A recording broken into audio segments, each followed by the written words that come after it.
কি আমার একটা স্বপ্ন পূরণ করো দয়াময় তোমার পথে চলতে গিয়ে মরণ যেন হয় ঘুরিয়া বাড়ি যাচ্ছে আসে এখন দেখো আমার একটা স্বপ্ন পূরণ করো ও গো দয়াময় তোমার পথে চলতে গিয়ে মরণ যেন হয় উপরে আল্লাহর কি গজব সেলিং ফ্যানের নাট ভাঙ্গিয়া টাকলো মুরাদের মাথা কেটে গেছে আমরা তাকে মারার সাহস পাইনি কিন্তু আল্লাহ ফ্যান দিয়ে মারিছে কতক্ষণ দেখা তাহলে ইসলামের শুধু ইসলামী রাষ্ট্র নয় কিচ্ছু নয় খালি এরশাদ করছে ইসলামকে রাষ্ট্র ধর্ম হিসেবে পাশ করা হলো রাষ্ট্র ধর্ম ইসলাম ইসলামের কোনো কামই করা হয় না বাংলাদেশে তারপরে ওই তাকি করছে ঈদেও থাকা যাবে না জায়গা বর্তমানে এই উপদেষ্টাদের বিরুদ্ধে আমরা কথা বলছি ডক্টর ইউনূসের পক্ষে এতদিন কথা বলেছি আমরা প্রতিবাদ দিয়েছি যে প্রধান উপদেষ্টা তুমি এখানে জিন্দেগিতে বসতে পারতে না ইসলামপন্থীরা যদি তোমাকে না বসাতো তুমি কোনোদিন বসতে পারতে না তোমার জেলখানায় ধুকে ধুকে মরা লাগতো এই কথা বল না ডক্টর ইউনূসকে পদ্মা নদীর খাইছে ধরে টুস করে পানি খিলে বেরতে হবে সেই উপদেশটা বসালো ইসলামপন্থীরা আলেম ওলামা পীর মাশায়েখ কওমি আলিয়া যত ইসলামী দল আছে সবার সম্মতি নিয়ে এই দেশে এই স্বৈর সরকারকে উৎখাত করা হয়েছে তাকে বসানো হচ্ছে তুমি এই বসা অবস্থায় উপদেষ্টার মধ্যে নারী কমিশন গঠন করেছো করে এমন নারী ঢাকা বিশ্ববিদ্যালয় রাজশাহী বিশ্ববিদ্যালয়ে কত মহিলা অধ্যাপিকা আছে বোরকা দেয় মাথা হিজাব দেয় পর্দা করে নামাজ পড়ে এক বাঘিনী এই ছাত্র আন্দোলনে 24-এর আন্দোলনে কুমিল্লাতে বাড়ি ডক্টর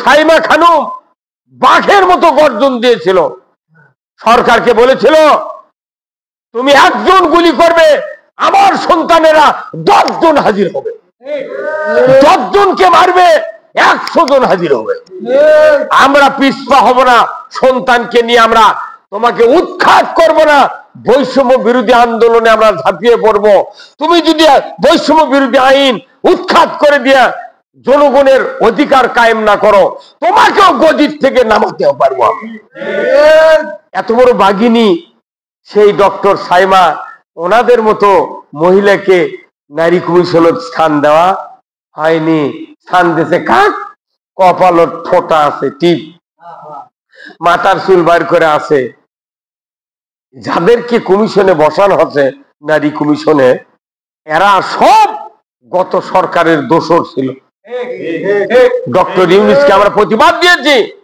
তুমি এখনো সাবধান হও যদি এই নারী কমিশন বাতিল করা না হয় আমরা কোন আন্দোলনের মাধ্যমে আবার 24-এ কায়েম করবো কথা ঠিক আমরা জীবন বাজি রেখে দেশে আল্লাহর আইন চালু করার সংগ্রাম করছি আমরা যারা আজকের এই গ্রামে মসজিদে বসে আছি আমার খাওয়া আমি খাই আমার জমির ধান আমি কাটি আমি সেদ্ধ করি আমি বেঁচে হাত ব্যবহার করি আমার খালি একটা কাজ সমাজে আল্লাহর আইন কায়েম করা আমরা তো নির্বাচনে ভোটও দিই ক্যানভাস করি কিন্তু আপনার এই ভোট আপনার ক্যানভাস যদি আল্লাহর পক্ষে থাকে তাহলে আপনি কিয়ামতের দিন জান্নাতে যাবেন আর যদি আল্লাহর বিপক্ষে যায় দাড়ি টুপি হজ উমরা আর ওই জমাজমি নেতৃত্ব দাপট কিচ্ছু কাটাবে না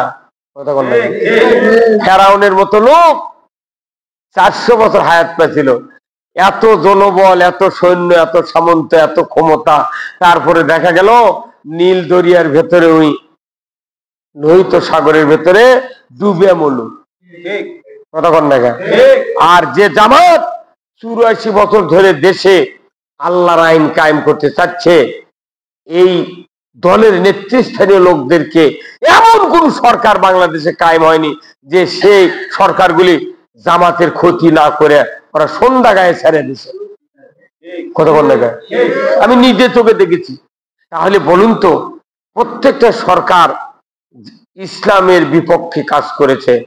শুধু একটা মাত্র দল ইসলামী দলদেরকে নিয়ে, আলেমদেরকে নিয়ে এ দেশে ইসলাম কায়েম করতে চায়, এটা কি অপরাধ? এটা কি অপরাধ?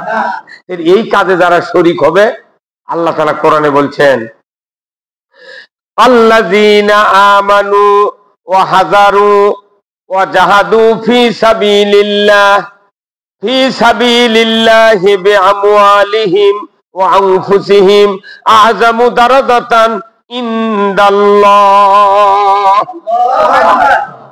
আল্লাহ বলছেন যে যারা ঈমান এনেছো, হিজরত করেছো এবং জান আর মাল দিয়ে আল্লাহর পথে সংগ্রাম করেছো ইসলাম বিজয়ের জন্য, আমি আল্লাহ বলছি আমার কাছে তাদের সবচেয়ে বড় মর্যাদা, সুবহানাল্লাহ, সবচেয়ে মর্যাদাবান লোক তারাই যারা ঈমান আছে, হিজরত করেছে, জান মাল দিয়ে আল্লাহর রাস্তায় সংগ্রাম করেছে। এদের মর্যাদা কার কাছে বেশি? আপনারা কি বেশি মর্যাদা পাইতে চান না? আচ্ছা, আল্লাহর নবীর মতো একজন মহাপুরুষ, উনি ওনার যত মানুষ আলামিন বলল, আমানতদার বলল, বিশ্বাসী বলল, ওনার কোনো কাম না করে খালি যদি তসবিলে জুম্মাত বসে থাকলো হয়নি, হিজরত করা লাগলো হয়নি, কে ভাই মোটর সাইকেল গুলো ওখানে আছে, অসুবিধা হবে না তো? হ্যাঁ, দেখবেন বুঝবেন সেটা না, মানুষ কোনো ভালো নাই। ভ্যানোচ্চরে আমার এক চাচাতো বোন বুনক দেখবার কাছে পাল্লা হুল্লা পাল্লা সিএনজির চরে আসিচ্ছে, ওই ৭-৮ দিকের পশ্চিমে 2 লোক নামিছে, আর এক বোন এসে নামিছে কিছু দূর এসে, ওই সিএনজি আলা আমার বুনক লিয়ে আসিচ্ছে, আমার চাচাতো বুনক লিয়ে আসিচ্ছে, একলা বুনক দেখে আসিচ্ছে বাড়ির সিমলে নেমে বাড়িতে আসবি। ও কি কিছু দূর আগে লিয়েছে, সিএনজি আলা ডানে বাড়ি থেকে দেখে মানুষ নাই, তোর সিএনজি থেমে পকেট সুই বার করছি করে করছে, তোর কাছে কি আছে দেখ। কইতে বা আমার কাছে কি থাকবি? কইতে না, তোর কালো জিনিস দেখ না। জিনিস কি করবে? কইতে দুটো খুলে দে, তাছাড়া তোকে এটা দিয়ে শেষ করবো। আর এত বড় একটা লোহার সোনার হল করে নিয়েছে, করছে সোনার জিনিস দিয়ে, আর এটা লে, তুই গরিব মানুষ, এটা হলো মেলা টাকা পাবো। যে দেশে দিনের বেলা কানত থেকে জিনিস খুলে নিয়ে যায়, এটি বক্তৃতা করি তোরতে হুন্ডা আউট করা ব্যাপারই নয়। আমি ওই জন্য বলছিলাম যে মসজিদে কোনো প্রোগ্রাম করবো না, মরি ওই আজনেত মর্ম। এই কথা কন না কি? তাহলে আপনি ওটিতে বসে থাকেন। এই যে এই জায়গার নাম কি? এই জায়গার নাম কি? এটা না না, এই জায়গা, হ্যাঁ, মেহরাব। এর মূল শব্দ হলো হার্ব। এটা হচ্ছে হার্ব মানে অস্ত্রাগার, হারবুন মানে অস্ত্রাগার। এখানে এই জায়গাটার কোনো দাম নেই। একখানে ইমাম যদি একবার ওর মধ্যে ঢুকে যায়, তাহলে আপনাকে কারু নামাজ হবে না। এই কত ঘন্টা আপনি ইমাম যদি একবার ওর মধ্যে ঢুকে যায়, কারু নামাজ হবে না। তার মানে ওই জায়গার সাথে মসজিদের কোনো সম্পর্ক নেই। ফজলু ভাই কন্যা কাতু দেন, মানে এর সাথে জুম্মার কোন, এই কামটা করেছে নবী কিছু জানেন? সাহাবারা যখন যুদ্ধ করে আসে তরবারি লিয়া, তীর ধনুক লিয়া, তখন ওই অর্ধেক নামাজ পড়ে, তার খেয়ে ওই অস্ত্র এটি সামনে রাখিছে, আর অর্ধেক অস্ত্র লিয়া পাহারা দিচ্ছে। এরা নামাজ পড়ে অস্ত্র লিয়া যখন বাইরে যাবি, ওরা আবার এসে নামাজ পড়বি। সেই দিন এটা হলো অস্ত্রাগার, যুদ্ধের সাহাবীদের অস্ত্র রাখার জায়গা। এর নাম হচ্ছে হারবুন। আর অস্ত্র মানে মেহরাব শব্দের অর্থ অস্ত্র রাখিবার জায়গা। আল্লাহু আকবার কর।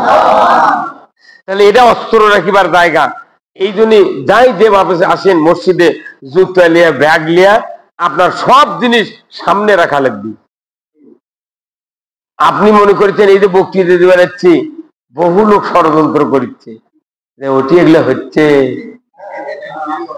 এই কথা কন না, হুন্ডা যদি চলিয়ে যায় কিচ্ছু করার নাই, তখন কবে নিয়ে হুজুর কে